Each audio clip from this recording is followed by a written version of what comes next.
80 million years ago, disaster came to a world ruled by dinosaurs.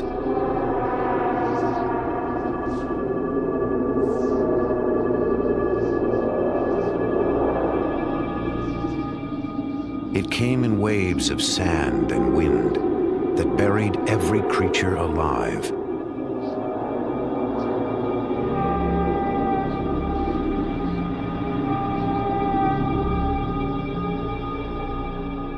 For eons, the dinosaurs lay entombed in a place that would one day be called the Gobi Desert, in a country named Mongolia. Among the dead was one of the strangest dinosaurs that ever lived. It was called Oviraptor. It was swift, smart, lethal. Now only bones tell us about its life and the vicious world it lived in.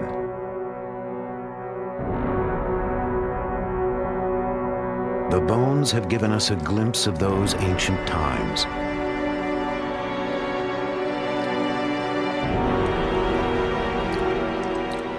A dim reflection of life before history.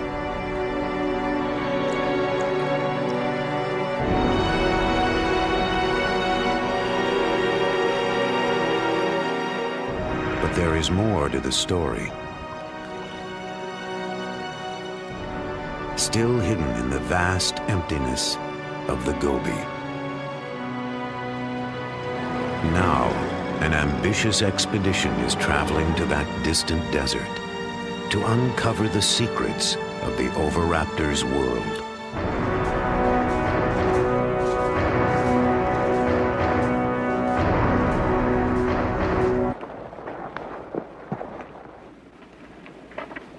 They don't exactly look like scientists. Often they're mistaken for each other. But Mike Novacek leads the expedition, along with colleague Mark Norell. They could be taken for surfers, but they're from the American Museum of Natural History. Scientists piecing together an ancient jigsaw puzzle of evolution and extinction. To me, it's so obviously important. I'm so emotionally bound up in this. I can't imagine why a knowledge of our history, of where we come from, isn't important to a human experience. Could you imagine what it would be like to live in the late 20th century and not know that extinction actually existed? There's also just a sense of discovery. I mean, every bone that we find tells us something about how the world was 80 million years ago, which is pretty neat.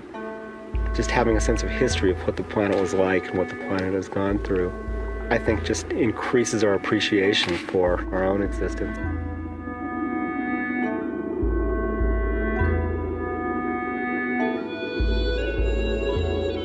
Mike and Mark are about to journey to the sun-scorched badlands of the Gobi. It's a desolate area, 500,000 dusty square miles of sand, scrub, and red rock cliffs.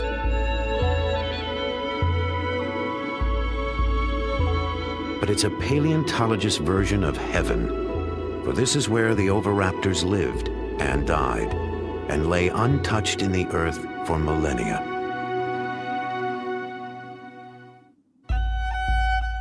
Then in 1922, one of the most famous scientific expeditions in history wound its way toward Mongolia's dinosaur graveyard.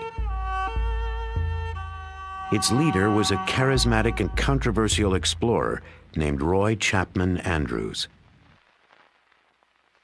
Like Mark and Mike, he came from the American Museum of Natural History. But Andrews was an incurable publicity hound and a scientific cowboy. Where his paleontologist used a camel hair brush, Andrews hacked away with a pickaxe. But he found one of the richest dinosaur boneyards in the world. He returned with a spectacular collection of fossils and a library of stunning film images.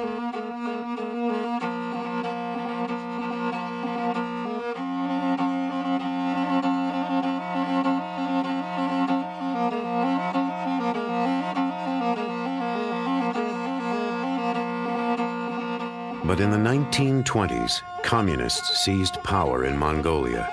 The open door to the west slammed shut. For the next 65 years, the fabulous fossil fields of the Gobi were forbidden territory.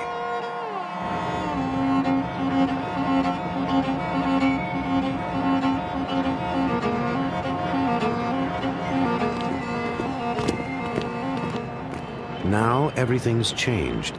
Only token symbols of Russia's domination remain. Finally, Western scientists can return. What about, we don't want those onions? They rot. They rot in 2 days. So Yeah. I don't know what we're Mark gonna do. and Mike were among the first scientists allowed in.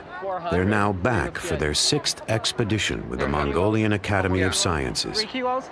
3 kilos. 3 kilos. Yeah. All right, ready to rock. I'm ready to roll.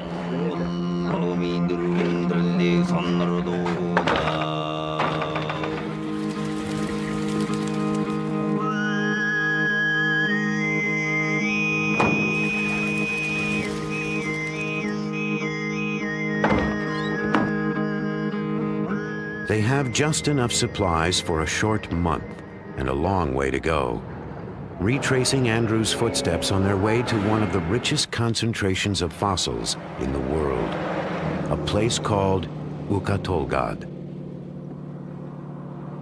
Over a vast span of time, Ukatolgad was ruled by dinosaurs.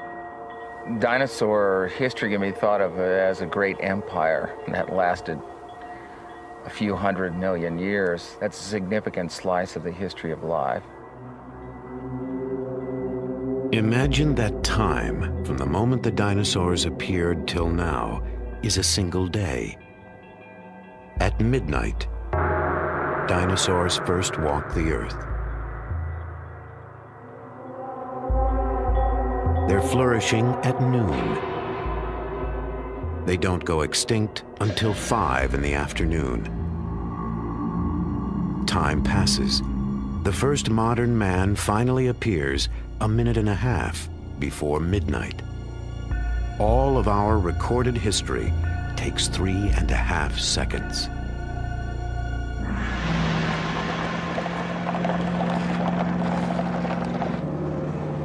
In the Gobi, time seems to have stood still. The Gobi is such a big place, and it basically has no life support system. We really have to bring everything with us. So all our food, all our fuel, which we're carrying in a fuel tanker, all our supplies have to be treated like we're actually exploring a polar region. In such a vast area, success is never certain. Even getting there can be a nightmare. Roy Chapman Andrews thought he'd solved the problem in the 20s with a new piece of technology.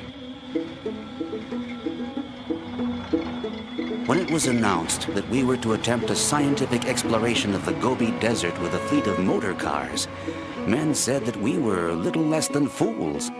Only camels had been used in that country. We had 40 men, 8 motor cars, and 150 camels to carry supplies. It was the biggest land scientific expedition ever to leave the United States. Roy Chapman Andrews. From China, Andrews headed northwest. He left Peking, then crossed over the border, and drove deep into the parched heart of outer Mongolia. Mongolia, a land of painted deserts dancing in mirage.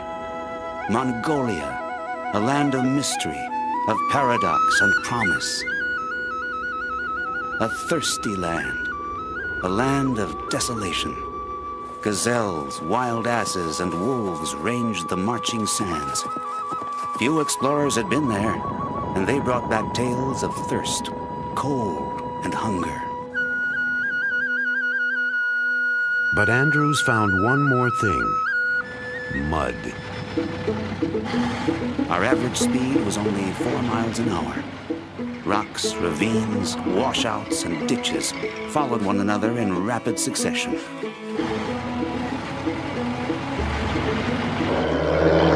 one might imagine that the roads have gotten better. They have not. And even modern Jeeps aren't built for a desert like the Gobi. We have an electrical problem, and we don't know what it is. It's not a very complicated wiring plan. A Russian Jeep. It's not like a Japanese or American car.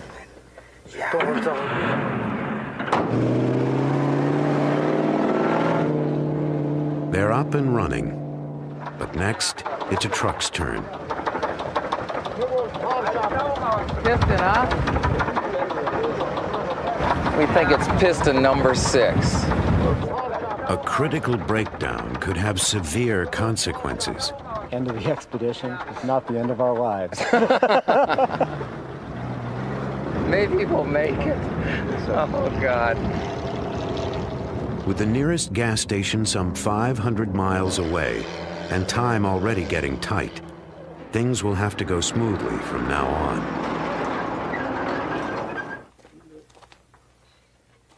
Oh, we're having some mechanical problems. We think it's a fuel pump, but we're not sure. This could be way bad. It seems to me I got this thing in there without doing the twisty deal. Maybe we'll tow it or Abandon it. Get on with it. We can't stay here more than a day.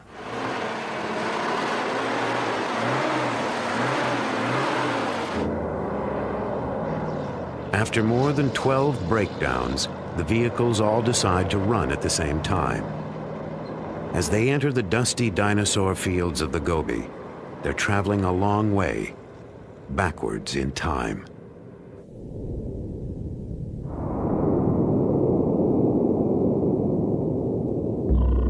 Dinosaurs first appeared some 230 million years ago in a world with a different face.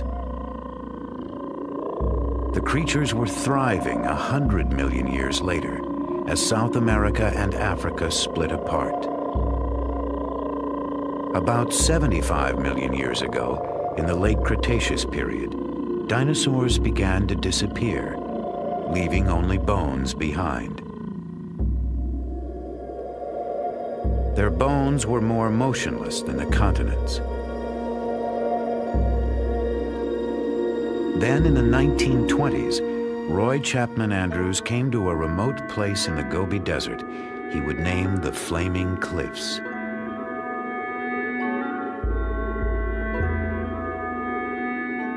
It was a likely-looking place. There appeared to be medieval castles with spires and turrets, brick red in the evening light, colossal gateways, walls and ramparts. A labyrinth of ravines and gorges studded with fossil bones make a paradise for the paleontologist. Without a doubt, there were hundreds of bones lying just beneath the surface. But where? If only my eyes could pierce that baffling surface and get a glimpse of what lay concealed. Within minutes, they were finding fossils. Andrews and his team had stumbled onto the mother lode of dinosaur bones. They discovered the remains of some 200 different animals, many of them completely new species. The fossils revealed a world that Andrews found alien and terrifying. Dinosaurs were the sort of creatures you might think of as inhabiting another planet, or the kind you dream of in a bad nightmare.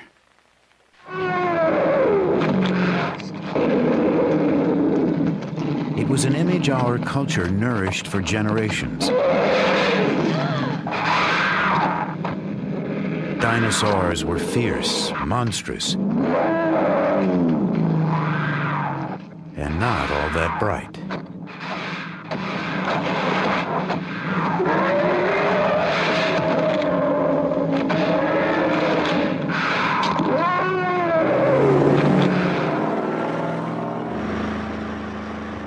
Many of the new ideas about dinosaurs are coming from the amazing boneyard called Ukatolgad. The team discovered the site 3 years ago, Now, to get to the dinosaurs, all they have to do is find it again. The maps in general are pretty lousy for the Gobi Desert. The towns on those maps are myths in many cases. We don't even pay any attention to any of the roads marked on those maps. They're completely wrong. Even a satellite tracking system doesn't always help. So the satellite may know where you are, but the road you need may be in a completely different direction. So the roads here are very confusing. There are no signs, and many of them lead nowhere. Mandalobo. Mandalobo is here. So we're gonna go like this. Yeah.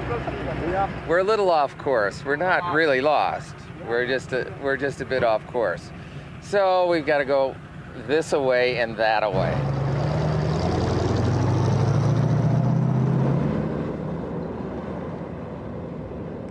At times, you have to go in circles to move forward.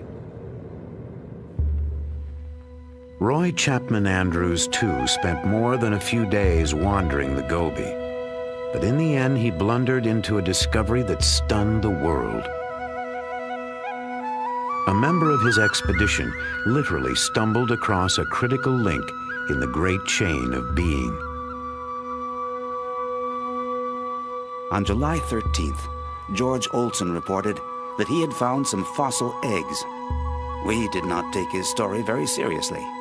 Nevertheless, we were all curious enough to go with him to inspect his find. There could be no mistake.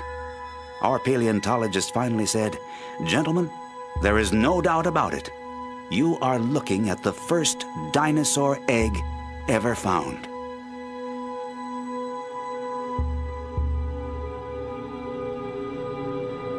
The discovery made Roy Chapman Andrews a national hero. But the eggs were not alone. Lying above the nest was a bizarre skeleton, a bird-like dinosaur unknown to man. It had apparently been caught in the act of murder, stealing the eggs. So it was forever cursed with the name Oviraptor, Latin for egg thief. It would be years before we discovered the strange truth about the animal called Oviraptor.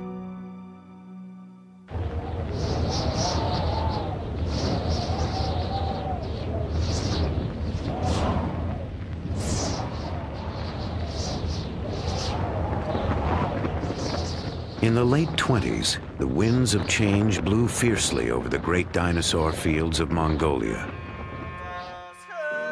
That's when Roy Chapman Andrews was forced to leave the Gobi forever. We are more than ever convinced that Central Asia was a paleontology Garden of Eden. Still, we have shown the way, have broken trail, as it were.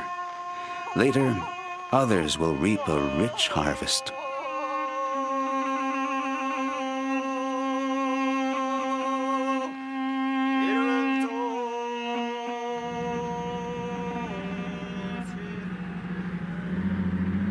Decades later, Mark and Mike are hoping to find the treasures that Andrews left untouched in the sand. After more than a week in the blistering Gobi, they finally reach their goal, the brown hills of Ukha-Tolgod.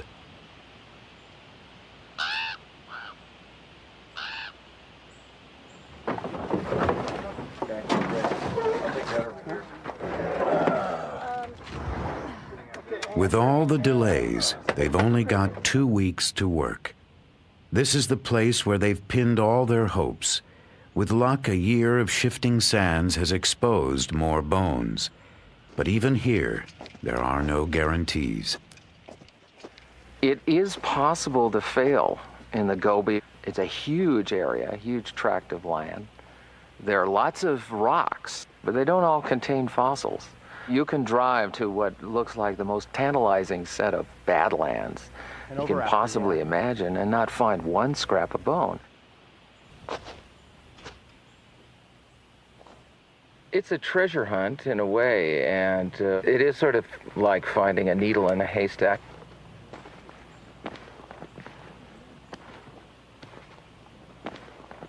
But on this day, discovery and elation are immediate. Oh, I see it.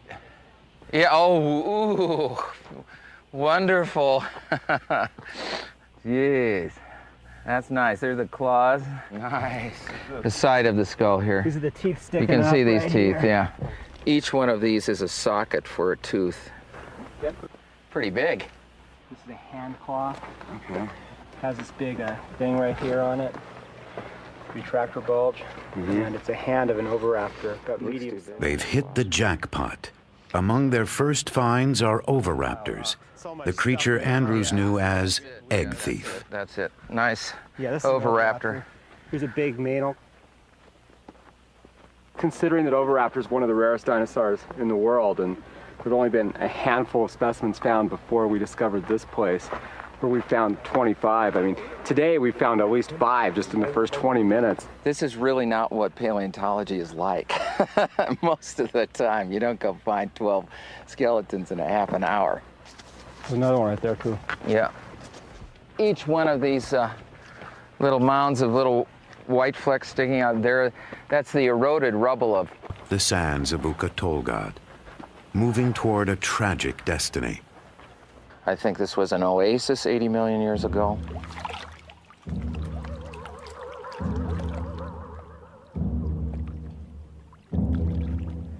There are huge numbers of dinosaurs and other vertebrates congregating around maybe some water.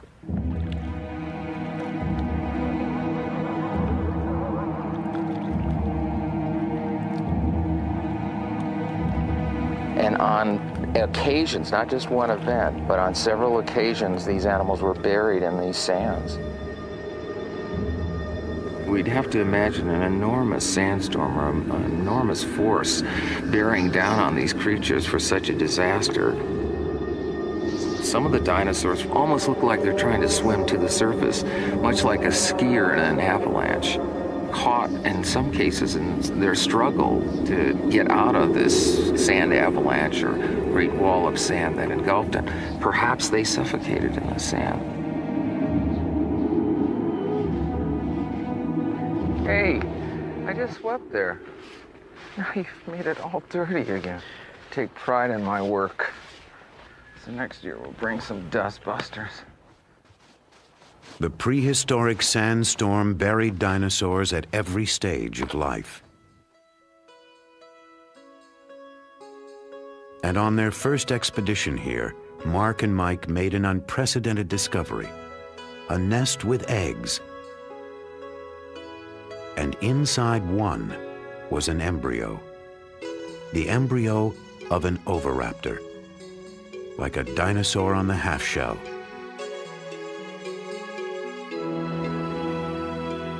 Here was the vicious carnivore, the egg thief, just a tiny baby about to hatch.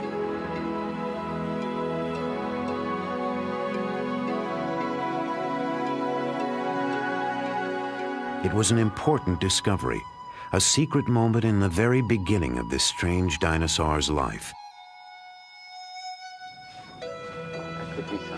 This year, they're hoping to find out more about the oviraptor and its fate.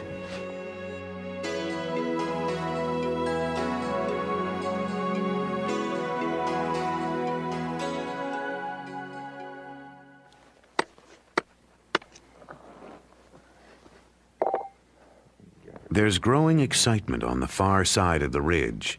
They think they found a completely new kind of dinosaur, a relative of the oviraptor, and it may shed light on what ultimately happened to the dinosaurs.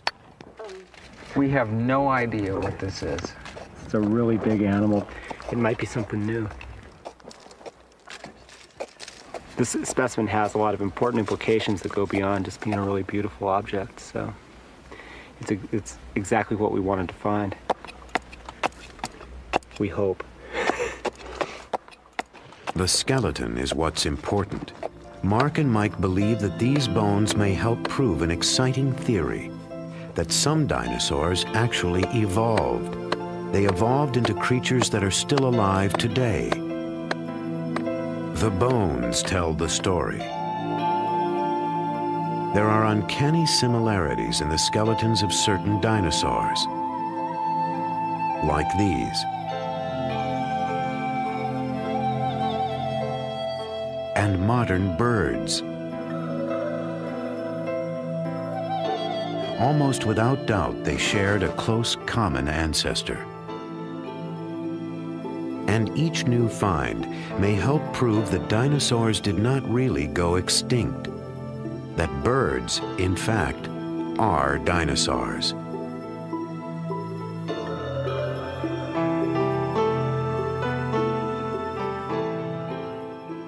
Dinosaurs need to be thought of as incredibly successful animals that exist with us today. We just call them birds. Our skies are filled with dinosaurs.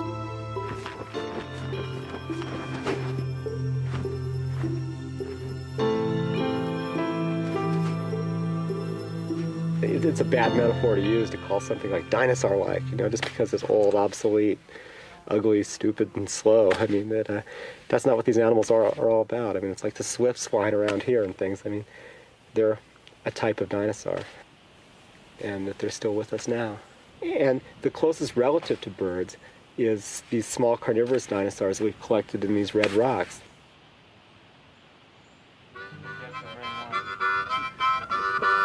At day's end, hopes are high that this new find will help connect the dots between dinosaurs and birds.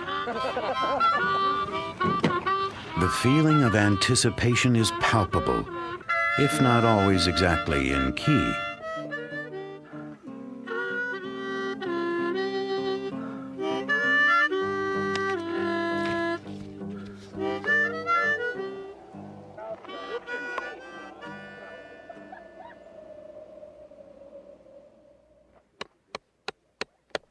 First thing in the morning, they're back at the site. So we hope we got something we can identify eventually. So Mike, work on that.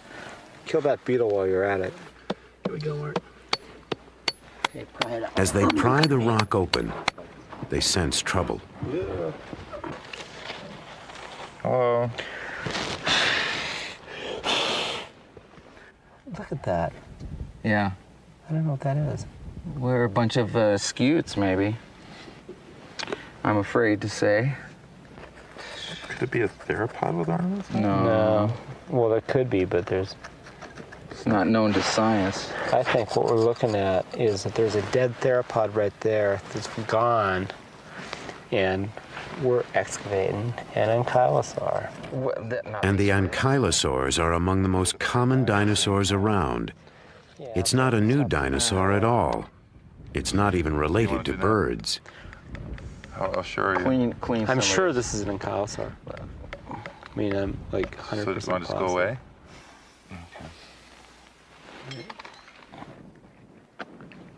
What they want to do now is give up. All that work.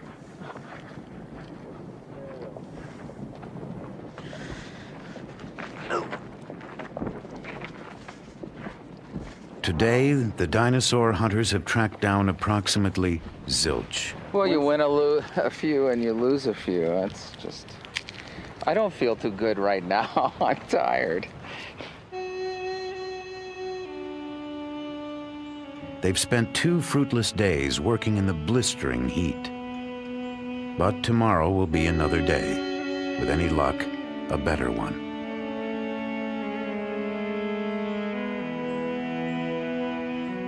Instead, nature decides to add insult to injury.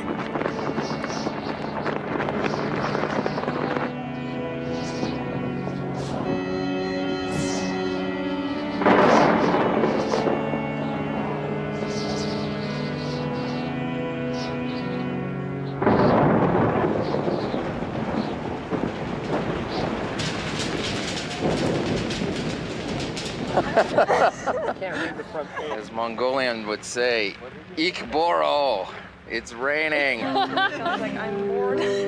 Yeah, it sounds like I'm bored, yeah.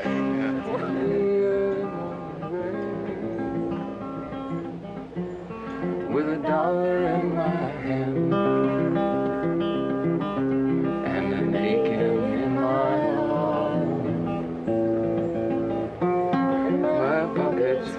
see.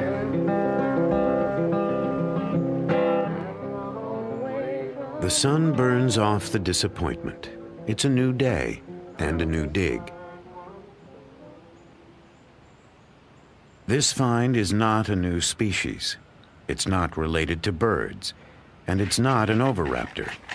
But it probably was the oviraptor's prey. It's an animal called Protoceratops. They called these guys the cows of the Cretaceous. They were sort of everywhere. They roamed around, they think maybe in herds. And It's full of spikes. We actually call it spiky now. Yeah.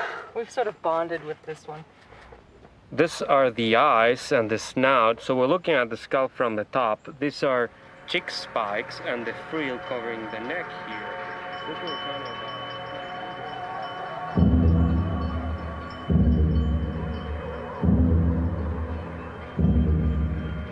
Protoceratops was a bizarre dinosaur, a hog-sized animal with a beak like a parrot's, a strict vegetarian that grazed the ancient Gobi.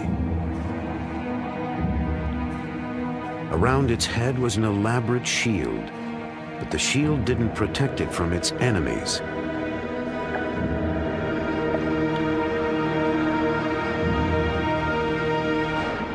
Enemies like the oviraptor.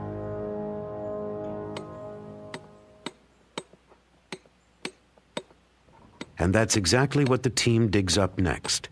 Oviraptors, a pair of them, lying so close together they seem to describe an ancient romance. Yeah, we're kind of fond of them. yeah, We're trying to figure out what names to give them. sure. Well, you know, Ozzie and Harriet, Romeo and Juliet. Batman and Robin. Well, we have a hypothesis they were holding hands. They were sort of reaching for each other across the miles. The star-crossed oviraptors are given the permanent nicknames of Romeo and Juliet. So we have one hand just down here. This is the other one. Krista now is gluing another hand.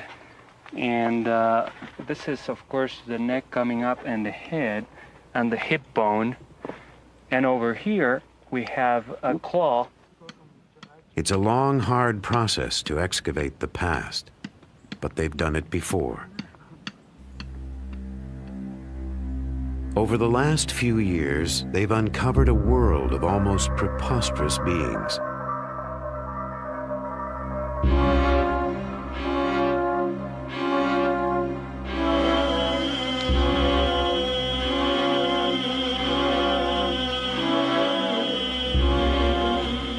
Some are related to birds. Others are even related to us. Our tiny ancestors, mammals that lived alongside the oviraptors. Most of these mammals were small, like early mice and shrews. But these insignificant creatures gradually evolved into all the mammals of our world: the cats, the aardvarks, the whales, and even human beings.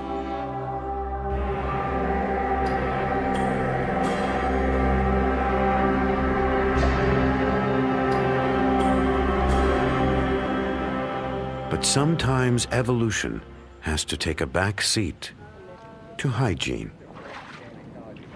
We don't have much water here, so it's kind of hard to keep things clean. I thought I packed more shorts. For some reason, I messed up. I've got these on delicate. Yeah, personal grooming is a passion of the camp here. The team spends a lot of time making sure that they're groomed, looking their best at all times. Because you never know, there may be some formal affairs in a nearby village that you might need to attend.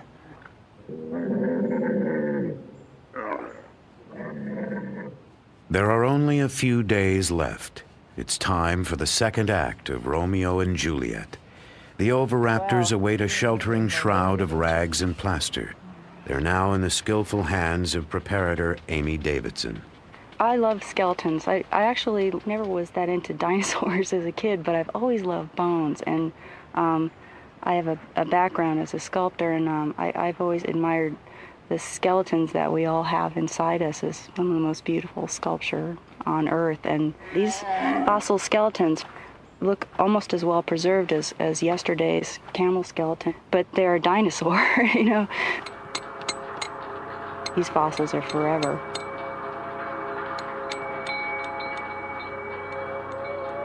It almost lasted forever.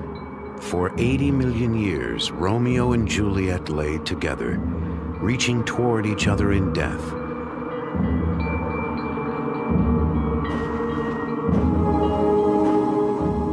What were they like in life?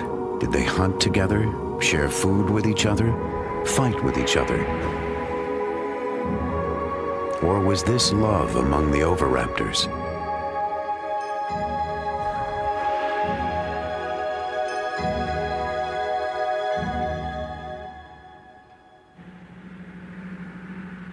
Scientists may never know for certain if the bird-like oviraptors fell in love. But now there's a new find that digs even deeper into the private lives of the dinosaurs. A place paleontologists usually enter only in their best dreams. Oh yeah, it's farther down. They've discovered another oviraptor. And then, in the dirt below the skeleton, eggs, an entire nest.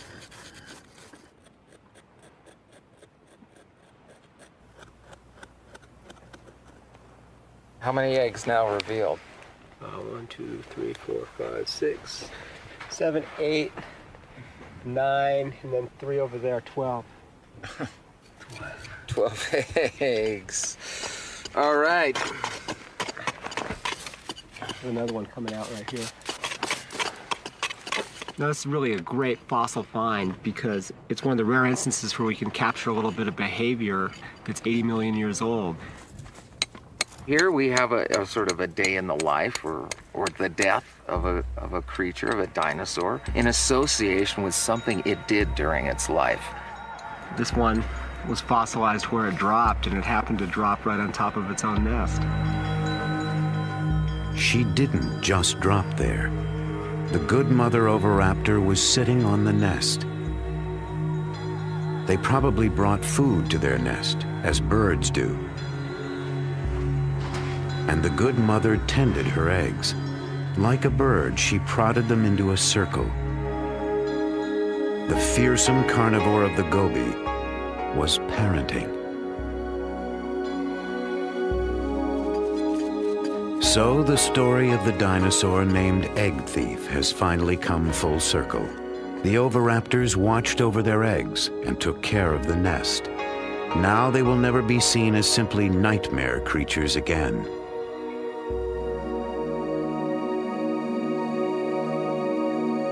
The dig has been everything the team could hope for.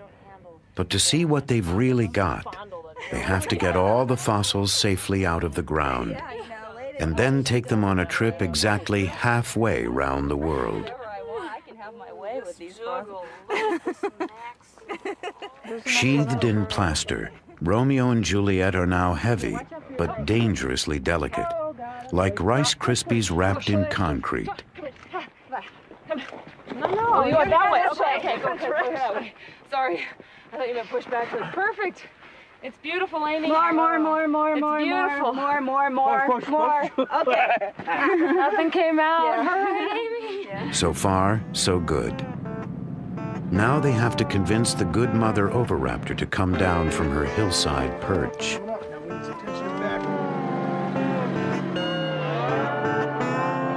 It's like moving a grand piano off a cliff.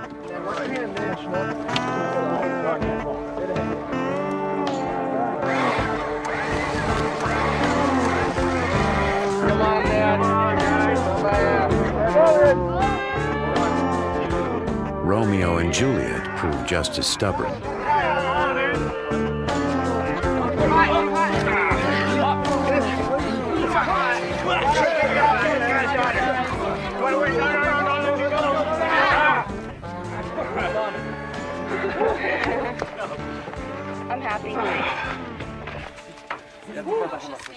Just drive slowly, please.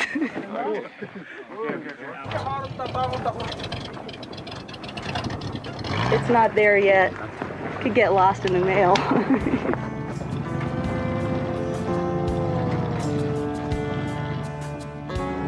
They do get lost in the mail. The good mother Oviraptor and Romeo and Juliet are trucked east. And then they disappear, lost somewhere in China.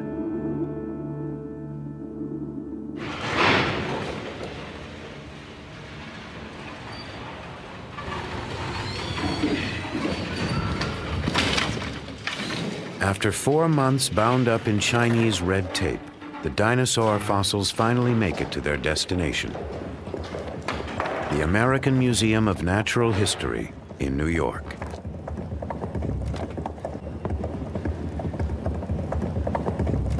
The first arrival is Juliet.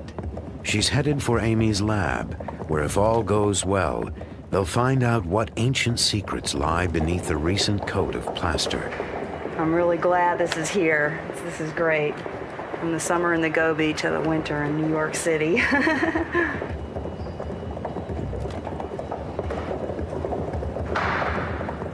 Juliet is now a seasoned world traveler. After 80 million years of repose, she's the new kid on the block.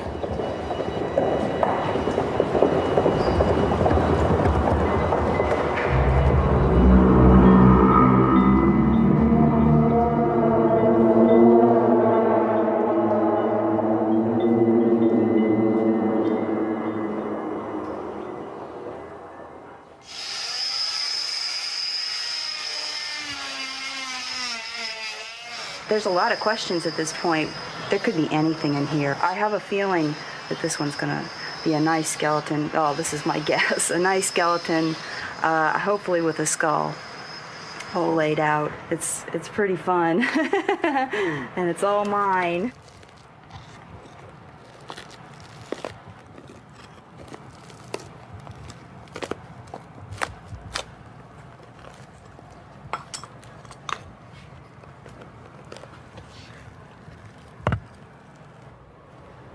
It's a tricky business.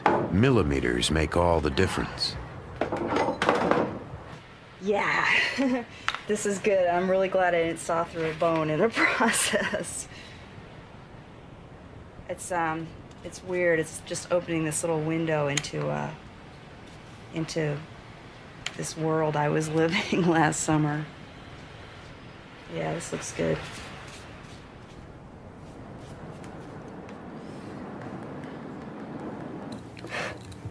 After all this work, they still don't know if Juliet is an important specimen, whether her skeleton is perfect or a total ruin.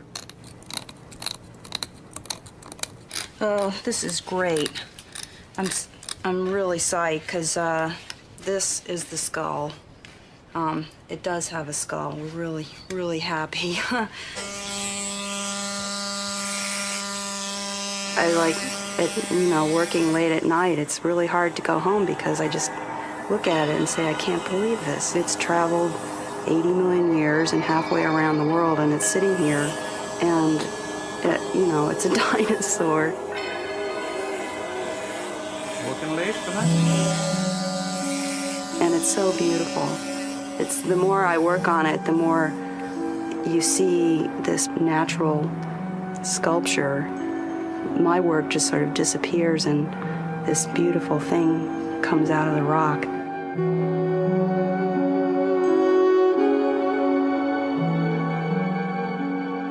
The process takes weeks.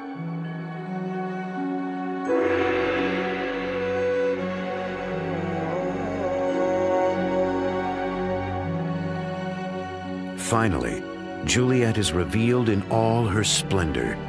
She's everything they've been hoping for. Perhaps the most perfect specimen ever found. A dinosaur for the ages. It's a beautiful fossil. In fact, I mean, I think that this is probably the best prepared and the best preserved oviraptor that's yet been worked on from our expedition or even anywhere in the world. I think we're going to have to be able to relish in the fruits of last summer for many years to come. Makes you wonder what's still out there. She's more than a pretty face. These bones will help us trace the evolution of dinosaurs into birds. Meanwhile, Juliet makes a scientist dream about the world she left behind. I think what fascinates me is the broad picture. What was it like if you were flying in a little Piper Cub over that area like some of the bush pilots do over the Serengeti? What would it look like then? All those dinosaurs and the mammals and the lizards and the goby. After 6 long summers, Mark and Mike have uncovered the hidden secrets of the goby, making Juliet's world feel almost real. You could picture a lake, perhaps, and some cliffs, and a bunch of oviraptors on a cliff like a colony of seabirds, perhaps.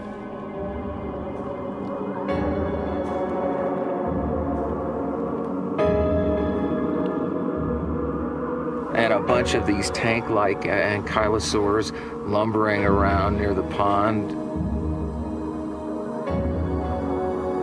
And perhaps a herd of protoceratops wandering through, and every once in a while, a vicious velociraptor coming over the hill to nab something.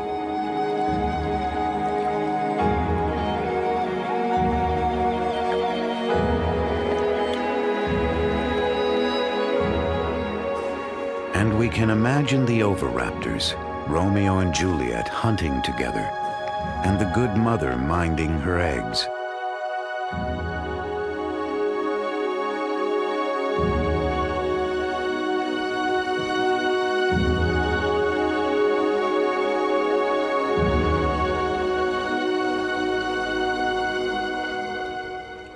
Unnoticed in its low station is our own ancestor, a tiny, tense creature lost among the powerful beings of the ancient goby.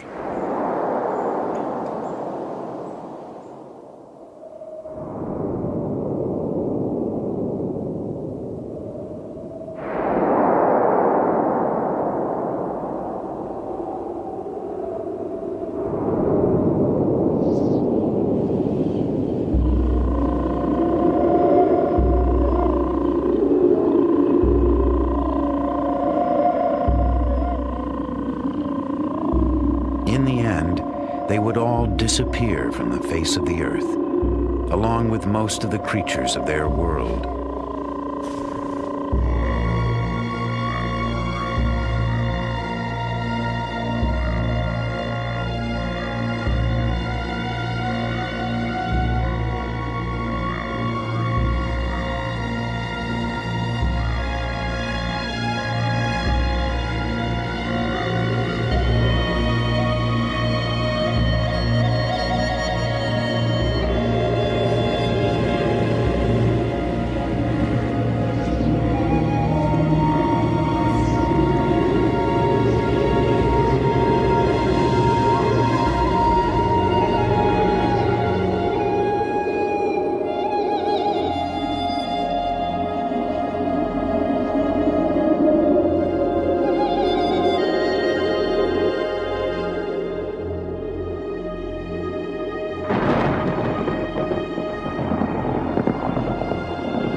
From our perspective, of course, this mass extinction event is not a big problem because we're part of the group that survived and started evolving into bats and large hoofed animals and lions and tigers and bears, and ultimately humans. Ultimately humans, like the oviraptors and most of the dinosaur kingdom, may not be able to count on permanent residence on Earth. Every species that's ever lived has become extinct or will become extinct. And whether extinction is due to the total decimation of a population or whether it's due to the evolution of that species into another species, nevertheless, everybody becomes extinct eventually. So in that view, we've had it. Some species lived and then died out, a story like any other story. Others evolved, changed, and lived on. So perhaps a message about our own future is encoded in these silent remnants of the past. The only real knowledge we have of our distant biological past is from the fossil record. And it gives us a sense of who we are and where we sit in the world and what that world might become.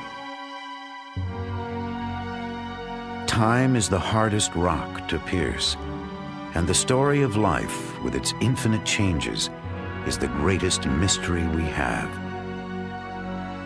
But the expedition has been blessed with luck. They've gazed into the past and brought the violent and tender world of the Oviraptor that much closer to our own.